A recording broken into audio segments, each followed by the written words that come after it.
कार्यक्रम स्थलमा उपस्थित हुनुभएका बुवा आमा दाजुभाइ दिदीबहिनीहरू लगायत सम्पूर्णमा हार्दिक नमस्कार। लागु औषध विरुद्धको विश्वव्यापी सप्ताहको अवसरमा सचेतनामूलक चेतना फैलाउने उद्देश्यले सशस्त्र प्रहरी बल नेपाल नम्बर 31 गुल्म हेकुवा पूर्वी नवलपरासीले आयोजना गरेको सडक नाटक सम्बन्धी प्रस्तुति सम्पूर्णमा जानकारी गराउन चाहन्छु। सडक नाटक शीर्षक छ संगतको फल।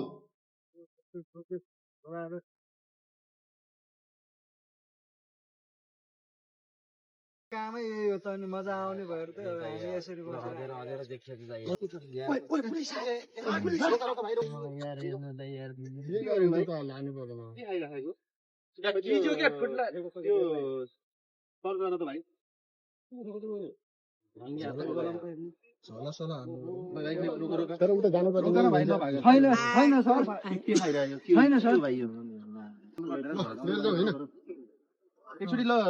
तिम्रो बाबाको नाम के हो भाइ?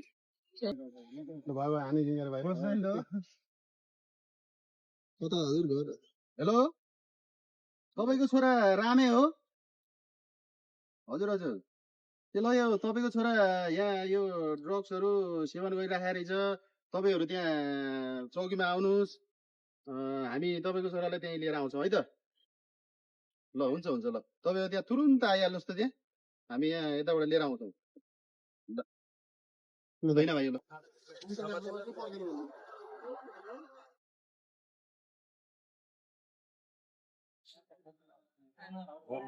दाजु नमस्कार। हजुर नमस्कार। नमस्कार भाउजू। अनि आज कहाँबाट पाल्नुभयो हजुर? यसो भाइको घरतिर जाउँ भनेर यसो शब्द विशब्द बुझाउँ भनेर। बुढी बस्ने कुर्सी लिएर आऊ। नमस्कार दाइ, नमस्कार भाउजू, नमस्कार। दाजु भाउजूलाई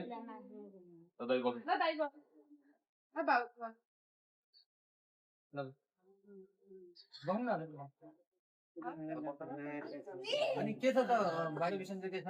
बाबु ठिकै छ, सन्चै छ, पढ्न गएको छ। यतिखेरसम्म आएन, स्कुलबाट आउनु पर्ने बेला हो। अब त आउनु पर्ने हो बाबु। त्यही त हामी कुरेर बसिरहेको, अहिलेसम्म आएन केटो। अभिभावक गरिरहेको देख्न सकिन्छ। हजुर हजुर। छुट्टी आउने बेला भएको छ। हजुर।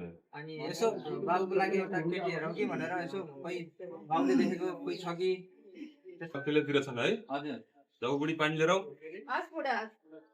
बाबु अस्ट्रेलिया पुगिसके। हजुर। राम्रो गरेछ नि दाजु बाबुले त। आउने बेला भइसक्यो, 2 वर्ष भयो। हजुर। अनि बिहे गरेर अनि सँगै जाने भने ठिक छ। अब त्यो जिमलको छोरी हजुर राम्रो पढेर बसेका थिइन्, स्कुल घरानको थिइन्। पहिला बाबुलाई धर्न दिनु, अनि बल्ल दाजुभाइ मिलेर जाउँला नि।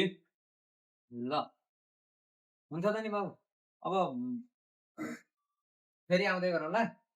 बाबु मिल्यो भने अनि अगाडि कुरा अगाडि बढाउँला है त। हस् दाजु, हस्। ल अहिले हामी लाग्छौँ है त। हस् दाजु, नमस्कार। आएन यति बेला आइसक्छ। हिजो अस्ति 4 बजे आउँथ्यो, अहिले 5 बज्न लागिसक्यो। त्यही त नि, बाबुको मलाई शङ्का लागिरहेको छ। बाबु अलि ढुलाउँदै पनि गएको छ। ए साथी सुन न, मेरो सिरानीमा 500-700 रुपियाँ थियो, त्यो पैसा पनि छैन। तिमीले राखेछौ? होइन राखे होइन, बाबुले कतै त लगाएन। स्कुल जाँदा लगायो कि आज हलमली राखेको। हिजो नि अलि ढिलो आइरहेको थियो बाबु। मलाई शङ्का लागिरहेको छ है। तिमीलाई बाबुलाई अलिकति राम्रोसँग केयर गर भन्दा मेरो त नजिकै पर्दैन आज भोलि। तिमीलाई ल बाबु राम्रोसँग हेर भन्दा पनि यतिखेर स्कुल पढ्दै गरेको बाबुले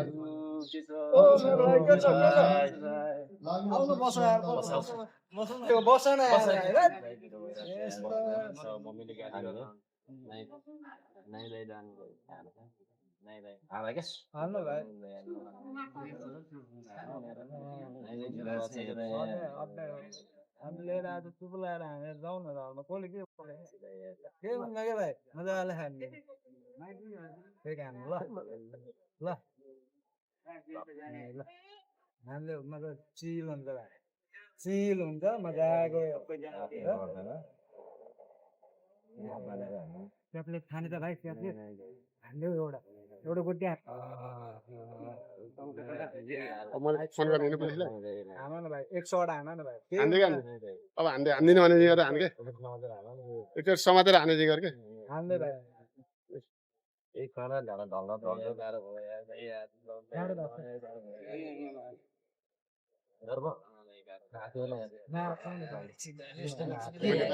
उता आने होइन म अब होइन के भयो यार तिमीलाई के भयो यार भाइहरूलाई के भयो के भयो के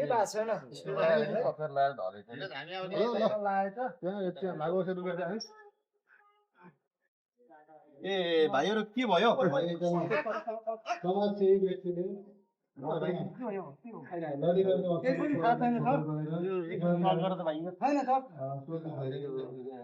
लागु औषधहरू युज गरेर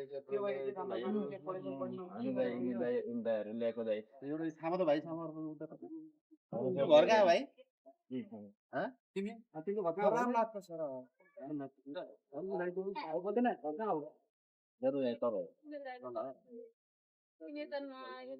ल तपाईँको छोराले यहाँ यो ड्रग्सहरू सेवन गरेर छ यहाँ चौकीमा आउनु पऱ्यो यहाँ तुरुन्त उसलाई लिएर आउँछु तपाईँहरू त्यहाँ तुरुन्त आउनुहोस् है त ल त्यहाँ तुरुन्त आउनुहोस् त म लिएर आउँछु भाइ उसलाई लिएर उहाँ जानु पर्यो नमस्कार सर नमस्कार कुरा हो हजुर मेरै छोरा हो कहाँ गएको आज यो ल हेर त सर यो भाइहरू हामी यो बस्तीबारी गाउँमा चाहिँ यो भाइहरू चाहिँ ड्रग्स चाहिँ युज गरेर आएर बाटोमा अघि भएर लिएर आएको यो तपाईँको छोरा हो ड्रग्स युज गरिरहेको रहेछ आज मैले यो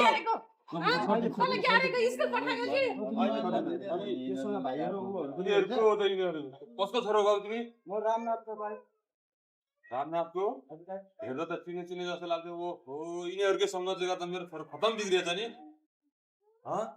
तिमीले राम्रोसँग हेरेन छोरो ठिक छ भन्दै थियौ त स्कुल पठाएको टाइममा अस्ति झन् स्कुल हिजोदेखि त टाइममा स्कुलबाट घर आउनै छोड्यो 4 बजे आइपुग्छ सधैँ आज त आइपुग्नै छोड्यो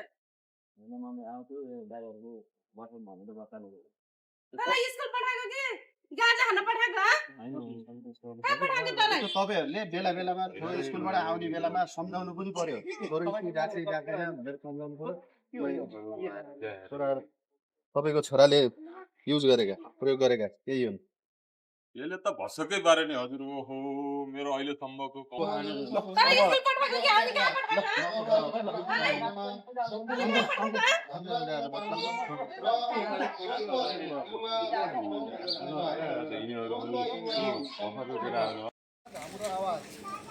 लागु औषध मुक्त समाज हाम्रो आवाज लागु औषध मुक्त समाज हाम्रो आवाज लागु औषध मुक्त समाज हाम्रो आवाज